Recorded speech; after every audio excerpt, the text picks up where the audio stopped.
The Closing Shift Creep. This begins in 2011. I had just turned 24, and with my cosmetology license, I began working at a hair salon down the street from my apartment. Most nights, I worked the front desk, closing with my coworker Becky. Becky was a shy and reserved younger girl who would easily get embarrassed talking to customers.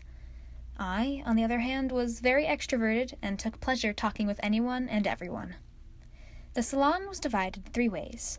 There was the room to the left where the stylist cut and colored hair. The receptionist's desk was on the right when you first walked in, and behind it, there was a wall between the desk and the back room, reserved for guest waiting, spa treatments, and shampooing. It started off as a typical night at the salon. There were 2 stylists finishing up a couple clients in the stylist room, while I was busy training Becky on how to close out the cash register. The clock just turned 6:30 p.m., and it was already dark out when a man walked in. He was tall and a true silver fox with a full head of hair. He wore a black North Face fleece, and he looked like your typical Pacific Northwest local. He asked me if he could take a seat and wait. This is not a weird request in the salon, since many women's husbands come to pick them up and wait until their wife's appointment is finished. I assumed this man was doing the same. 20 minutes passed, and then he walked right up next to Becky and I behind the counter. He looked down at me and says, "I've been waiting, but no one has showed up." I politely asked who he was waiting for, and he replied, "You know." Winks. "No, sir, I do not. How can I help you?" "Are both of you over 18? "Excuse me?" "I have good money, and I've been patiently waiting. Now I'm getting irritated. I want my massage, and I want it now." Fear had crept over me since he started standing there, especially because he had his hand in his pocket and because he was hovering over me in an area with no escape. And then I noticed the handle of a knife sticking out his fleece and the wristband of a medical patient ID. I signaled to Becky to call 911, but she had completely frozen. I told the man he needed to come to the front of the counter if he wanted me to begin his appointment. He slowly sauntered to the front of the counter. Then he leans in and softly says to me, "I like the dark shade of lipstick you're wearing. Will you be wearing it for me?" That was when I grabbed the phone and made it very apparent I was calling 911. I quickly began giving a full description of him, including the wristband I had noticed. He turned around and left out the front. I had this weird feeling that he wasn't done yet, and so I locked the entry door. A few moments later, he came running up, stopped, and stared into my eyes. His eyes looked empty and careless with rage as he began punching the front door. He slowly turned and quietly started walking away. While this was going on, I told everyone to remain calm and said that it was being handled. Thankfully, the cops showed up immediately and detained him. The officer had explained to me the man had escaped the psychiatric hospital a few towns over and was looking for a happy ending massage parlor. During our weekly team meeting, the owner of the salon told me that what I did was not protocol and that if it were to happen again, to get an adult to help. I left the salon shortly after, and I'm very happy with my career change into real estate. Creepy man escaping the psychiatric hospital for a quickie? Let's not meet again. Come close. I have something for you. When I was in the 4th grade, my family was still living in Denver, Colorado, in a small condo near my school.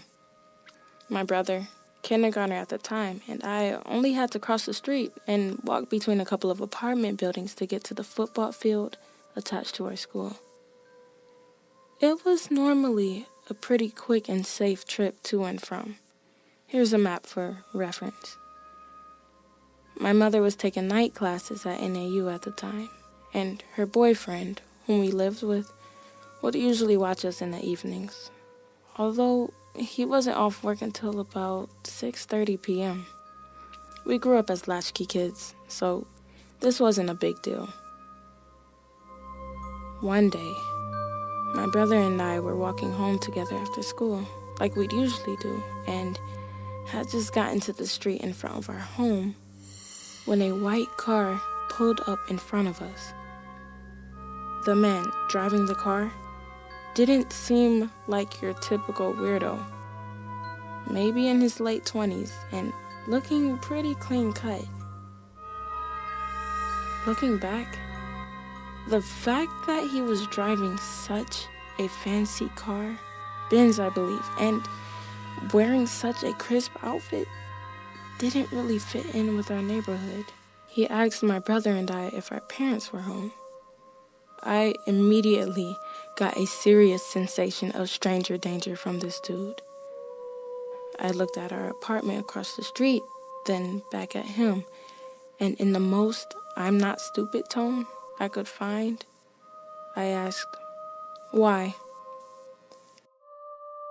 "It doesn't matter," he replied dismissively. "Are they home?" He seemed a little more insistent with his question and glanced around. "Yep," I said, despite fully knowing they were not home and that my mom's boyfriend wouldn't be for another 2+ hours. I figured it was better to lie and say yes. "What are they doing?" he asked, really looking us over. I then turned to my brother and ordered him, "Let's go." But he wouldn't follow me. I went to grab his hand and he quickly withdrew it with a sharp no and looked back at the guy.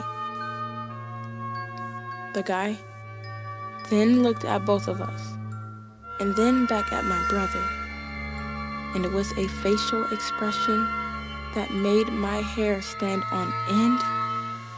He said, "Come closer. I have something for you."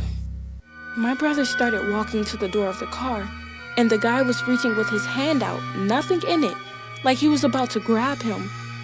I grabbed my brother's coat immediately and started hauling him towards our apartment as fast as I could. He was screaming for me to let him go, but I was so terrified, I just kept dragging him.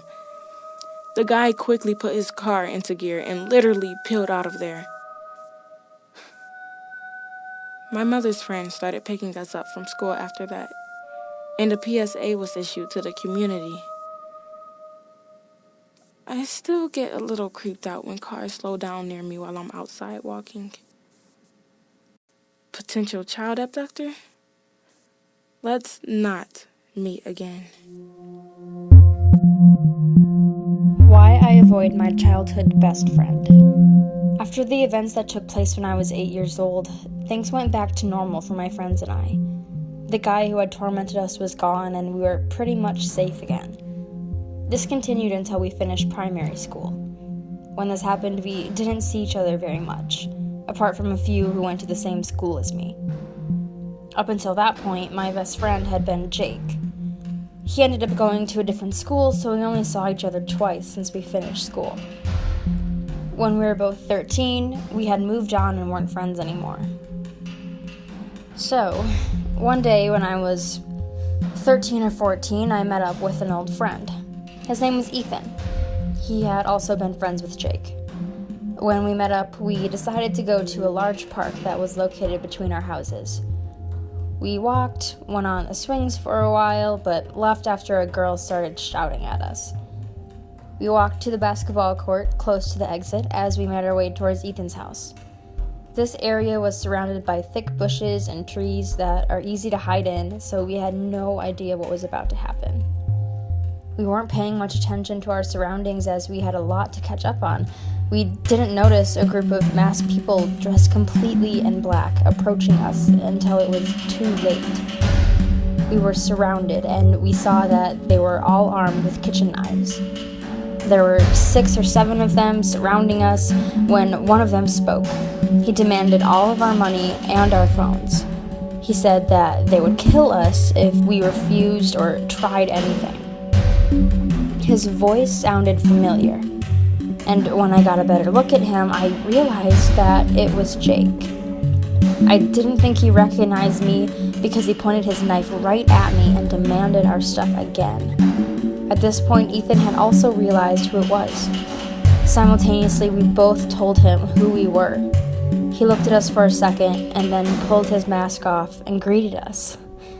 He told me that I hadn't changed much before telling us that we were lucky and got to get out of there. We started to walk away, and as we reached the exit, we turned and saw them running into the bushes. Freaked out, we ran to Ethan's house and didn't leave for a few hours. When it came time for me to leave, I ran straight home, avoiding the park. So, my childhood best friend, who was like a brother to me, almost mugged me. If he hadn't realized who we were, things could have been very different. I did recently hear that he has turned his life around, but I'm done with him, and I hope I never see him again.